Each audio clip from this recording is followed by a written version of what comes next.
පෞගේ දවස්වල ඕගොල්ලෝ දකින්න ඇති මේ දිත්තා සුලිකුණාටුවත් එක්ක ඇතිවෙච්ච නායෑම් තත්ත්වයේ හින්දා බදුල්ල පැත්තේ පාෂාණ ස්තරවල තිබ්බ පැලුම් තලවලට පිරිසක් ගිහිල්ලා පස් ලීයකින් කොටනවා දකින්න ඇති.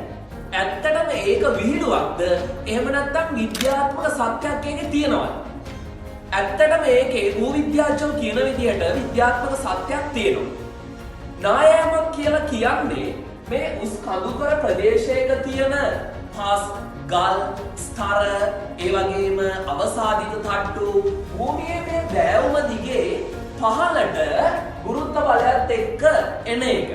එතකොට නායයන් විවිධ වර්ග තියෙනවා. සමහර වෙලාවට ගල් කඩාගෙන වැටෙනවා. එහෙම නැත්නම් මඩ දෝරේ විදියට ගලාගෙන යනවා. සම්පූර්ණ පස් ස්කන්ධයේ පිටින්ම පෙරලෙනවා. මේ වගේ නායයන් වර්ග තියෙනවා. ඉතින් මේ පාෂාණ තරයක තියෙන පැලුමකට පස් දාලා කොටනවට වඩා හොඳයි මැටි මිශ්‍රණයක්, ඒ වගේම බෙටනයිට් කියන විශේෂ මැටි මිශ්‍රණයක්, ඒ වගේම සිමෙන්ති මිශ්‍රණයක් මේකට දාලා ඒ උඩින් ස්ථාවර පස් තට්ටුවක් දාලා ඒ පොළව අභ්‍යන්තරයට වතුර යන එක වළක්වන්න පුළුවන් හොඳ ක්‍රමයක් තමයි මේ මැටි මිශ්‍රණය යොදන එක. මේකෙන් කරන්නේ මේ පොළව අභ්‍යන්තරයට ජලය ගමන් කරපුවාම වේගවත් වර්ෂාපතනයත් එක්ක මේ පාංශු අංශු අතර තියෙන ඉඩකඩ විසිරීලා මේ පස් කොටස පහළ ප්‍රදේශයට විශේෂයෙන්ම අංශක 45කට වඩා වැඩි නම් මේ පහළට රූටාගෙන එන්න බලනවා.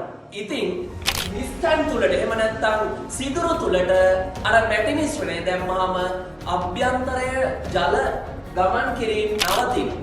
ඒ නිසා ඒක විද්‍යාත්මක ක්‍රමවේදයක් විදිහට අපිට නම් කරන්න පුළුවන්. විශේෂ අමුද්‍රව්‍ය වන මේ බෙටනයිට්, ඒ වගේම මැටි, සිමෙන්ති වගේ මිශ්‍රණ දානවා නම් මේ පැලුම් තල තුලට තරමක් දුරටම ඒ පස් කණ්ඩිය කඩාගෙන යන එක වළක්වා ගන්න අපිට පුළුවන්.